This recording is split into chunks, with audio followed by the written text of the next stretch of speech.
Hi, my name is Bruce Fealk. I'm the host of Michigan Progress. We're here in Grand Rapids today, and this is the second Secretary of State we've had on. It's our last one, but it's really exciting to be here.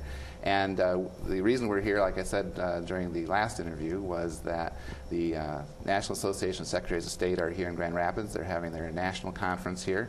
And so we have the opportunity and pleasure to have Jennifer Bruner with us. She's the Secretary of State from the state of Ohio. There's lots of election stuff going on in Ohio, so hopefully we'll have a chance to delve into all of it. First, like I said, this is Jennifer Bruner with the Secretary of State of Ohio. She was elected in 2006, took over from the infamous Kenneth Blackwell. Those of you that follow elections closely probably have heard that name before. And he was the Secretary of State during the 2004 election, where there were numerous irregularities in Ohio. So hopefully we're getting those straightened out this year for the 2008 election. So welcome to the show. Thank you. Thanks for having me. Fair elections, it would seem, should be a nonpartisan issue, at least in my mind. But it seems like Republicans basically like to keep as many people from voting as possible. And my sense is, anyway, you can correct me if I'm wrong, that Democrats like to have as many people vote as possible, make sure there's a transparent process. Do you agree with that assessment? And if so, why do you think that is? Or if not, tell us why not. Well, I was elected as a Democrat, and I like to say that the concept of Democrat, the word Democrat comes from the word democracy. So I can really only speak for myself and my Democratic upbringing, but the health of a democracy is best gauged by participation. And so traditionally Democrats have been very enthusiastic about ensuring that everyone who is eligible is able to participate easily. And in Ohio, since I've been elected, we like to say in a system that is free, fair, open, and honest. I hope that's what happens this year. I know we're about 100 days, I think, from the election. So, although when this airs, it'll probably be a few less rather. Here in Michigan, we've seen a very controversial effort recently by the state to possibly, allegedly, purge as many as 600,000 voters from the rolls, despite Michigan law, which only authorizes local clerks to maintain their voter lists. Who do you think should have authority to purge lists and clean them up? Purge, kind of the same thing, but different words, obviously.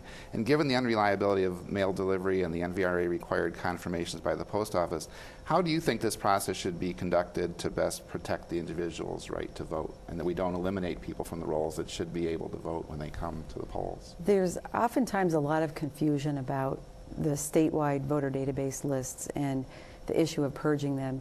Since the Help America Vote Act, every state is required to compile a statewide voter registration list. I'm not certain that all states are yet in compliance in doing that. I can speak from my own experience in Ohio. Coming into the office in early 2006, there was actually compiled a statewide voter database, but it was basically whatever the county supplied to the state, and there had been approximately 4 vendors who'd actually done the work to at the local level to pull this together into one database. So what we inherited was a system that not all the fields even matched between the different vendors. And under the NVRA, there is really, hypothetically, the ability for a person to remain on the voter rolls for 11 years and not vote. Because if it looks like someone hasn't voted the requisite number of times, in order to keep them on the rolls, there's a notice that's required to be mailed out to that individual, and whatever happens in terms of that notice, there's a comparison with the National Change of Address records, and in Ohio we actually have that in our computer system so we can do the comparisons. It's always a controversial issue, and the one thing that I think a lot of people don't think about is the duplicates that continue to exist in local databases. And when a person moves, the way that it's supposed to work under HAVA is that when a person moves from, and the NVRA, from county A to county B, this information is kept in the Secretary of State's database, because in Ohio we have 88 counties who are connected to the Secretary of State's computer with T1 lines, and every 10 minutes those registrations are updating. So we learn in Columbus, which is the capital of the state, that someone's moved from Cuyahoga County to Summit County, and we notify Cuyahoga County, this voter is now in Summit County, and then Cuyahoga then has to go in and do the verification and remove that person from the rolls because they're now in Summit County. What we've had with many counties in Ohio is the failure to do that, and then it places a person in the position of either purposely or erroneously thinking they can vote two places. What we find is there's a lot of fear out there about the purges, but there's a greater problem, at least in Ohio, about counties that fail to keep the rolls updated and create all kinds of duplicates, which creates the potential for fraud. And I can't really speak for what's happening here in Michigan because you have to blend the state law with the federal law, the NVRA, the National Voter Registration Act, as well as the Help America Vote Act, and make all that work together. And in our state, the Secretary of State has the authority to issue directives to our 88 county boards of elections, and those directives carry the force of law. And so when we came into office last year, we looked at the existing directive that was years old, revised it, cleaned it up, made it more understandable, and our election boards seem to be following that and carrying that out very well. And we're able to, it's a transparent process, we're able to see what they've done, what they still need to do. And we in our office have a voter database coordinator whose job it is to work strictly with the counties and the vendors to get these databases all talking to each other, working better, so that it's better for folks like you who need the information, and you know, so that we can provide better information to the voters. Right now, our voters can go online and look up their voter registration information and actually get a Google map of the location where they actually vote. You mentioned a word in there a couple times that bothers me, which is the word vendor. So why are we using private vendors? First of all, to counter votes. You know, every state in the country is using private vendors now to basically count votes through their voting machines, their computer code. And you know, obviously now you're saying that we're using them, the private vendors, to take care of the voter rolls. Do you think that's appropriate? And why can't we go back to citizens taking care of the vote rather than private companies? We do have one county in Ohio that manages its own voter database. What I deal with is what I inherited, and many of the county boards of elections in rural areas, whether it's Ohio or Michigan, don't have the resources, don't have the staff, and I don't say that that's a good thing, but the reality of it is they end up relying upon an outside vendor who has sold them through Help America Vote Act money an electronic database system for managing voter registration. And I will tell you that most of my boards of elections officials complain about those systems not being very responsive, not being very user-friendly, about them not being very satisfied with the systems. But they are the systems that are in place that are complying with the federal mandates of the Help America Vote Act. So my approach has been looking at all the repair work that needs to be done to prepare for a federal election, taking everyone where they are and trying to make it better while we eventually develop a system that generically is superior to what I inherited. Moving in the right direction anyway. Yes, we have to be pragmatic about what we can realistically get done, because in the end, what we're trying to do is make sure we take good care of the voters, that we give them the opportunity to participate and don't put a lot of hindrances in their way. I don't want to have to come to Ohio again. I'm not, except probably, to visit. Probably everybody still will.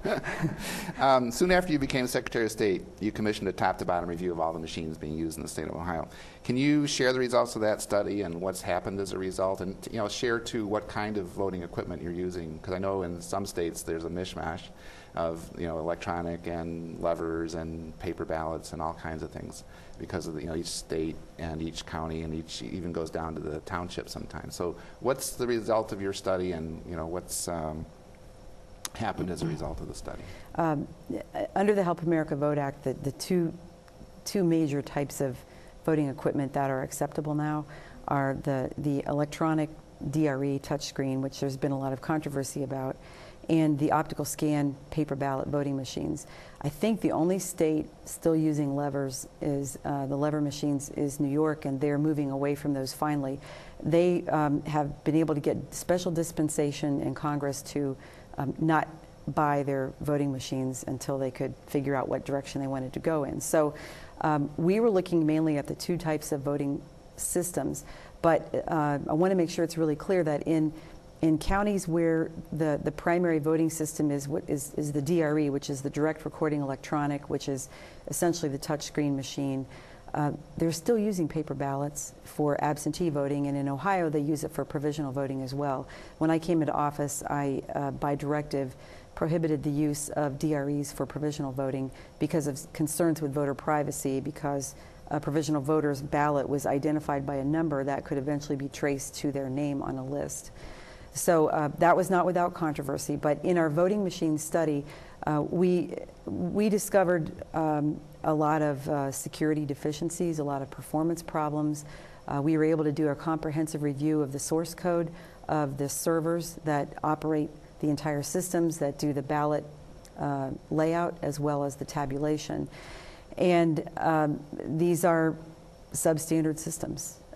We also looked at the issue of whether around the state they were configured to the same level, and there'd been no documentation in implementing these to know whether or not each system was at the level of software and updates that were certified by the state of Ohio.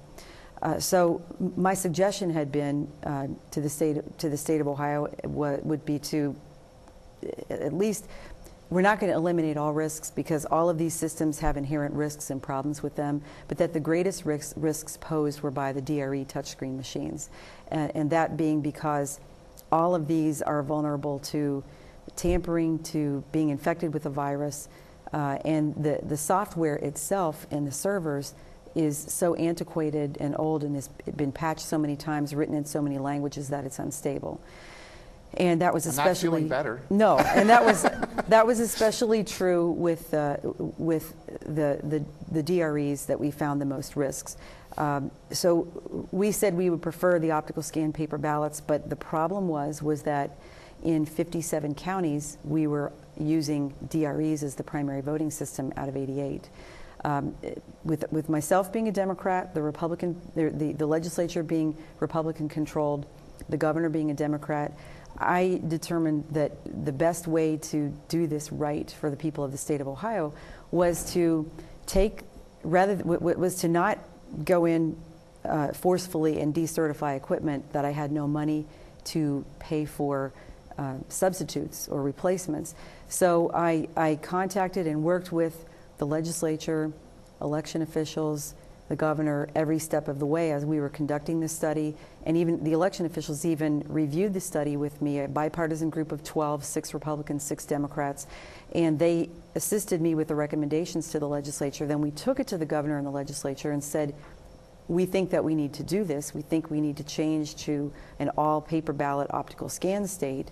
While it's not perfect, it will be much better than what we have. And thinking that it would minimize the partisanship and the polarization along party lines, because there isn't a Republican or a Democratic way to run a good election. I think there is. Well, there shouldn't be. I agree with that. There shouldn't be, and any official should be focused on the task at hand and taking good care of the voters.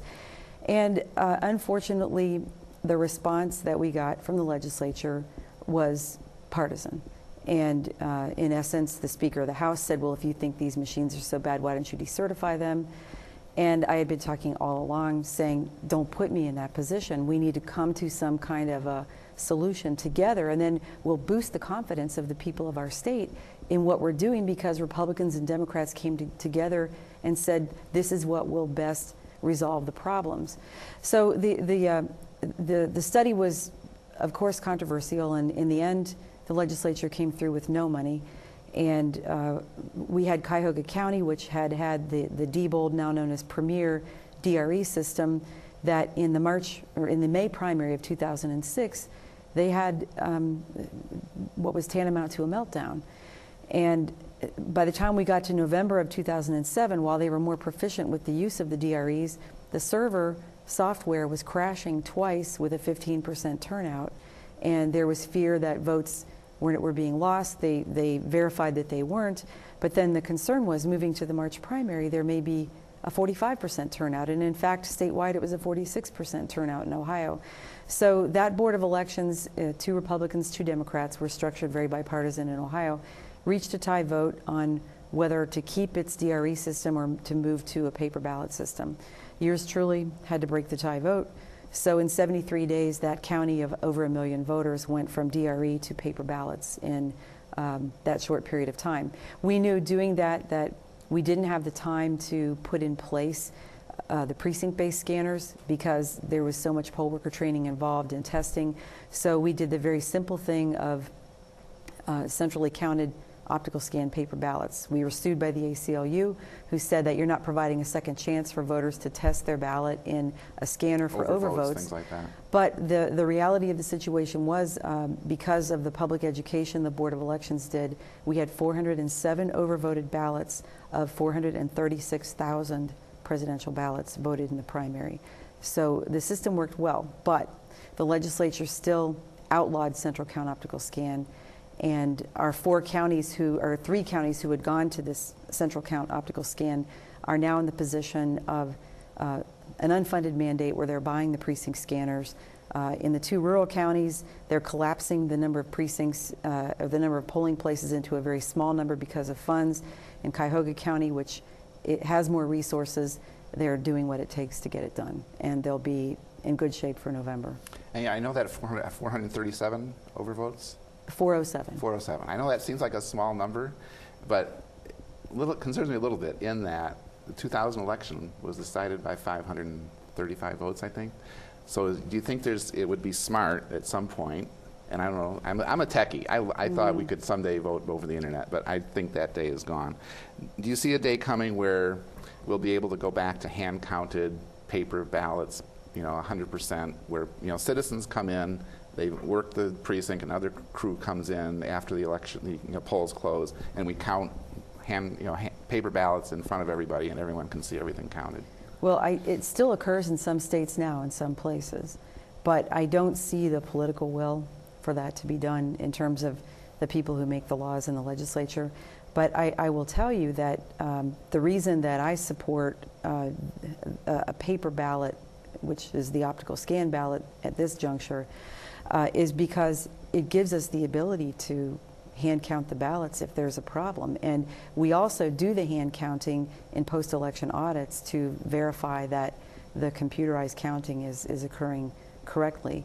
There's a lot of different viewpoints about what constitutes random, what the sample size should be on a post-election audit, but I think in the days that we saw in the past of the hand-counted paper ballots at the precinct level, I don't see that that's something many states are looking at moving to in the near future, or that people in the position to make the decisions are very excited about. When you say a hand-counted audit, can we do it? Do you think it's a good idea? I personally do, but I want to get your opinion. To do it before the ballots leave the polling place and before they're taken to the clerk's office for verification?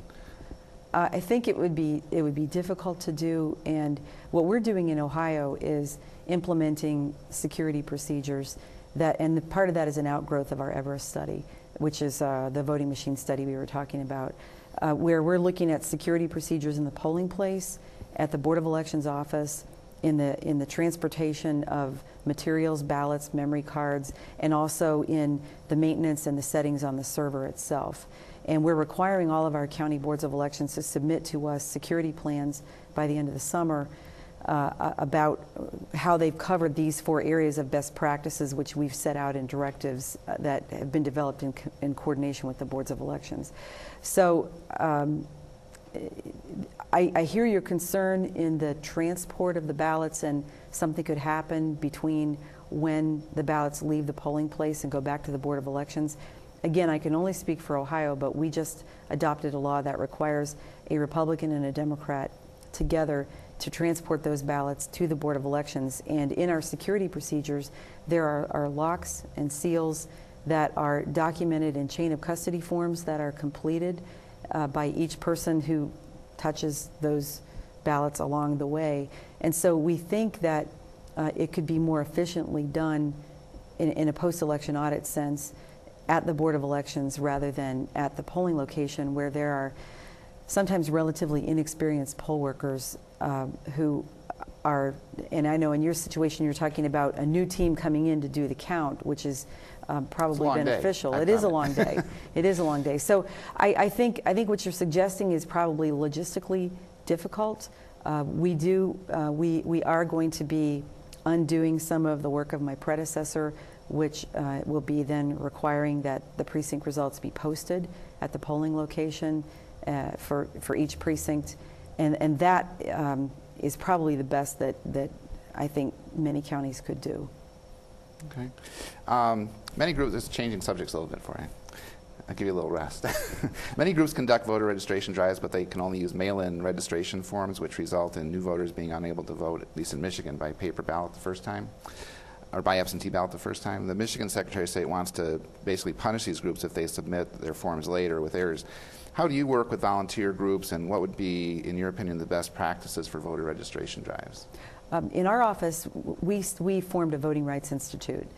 And the whole purpose of the Voting Rights Institute is to work with the myriad of groups who are interested in voter participation and voter registration and improved election practices in Ohio.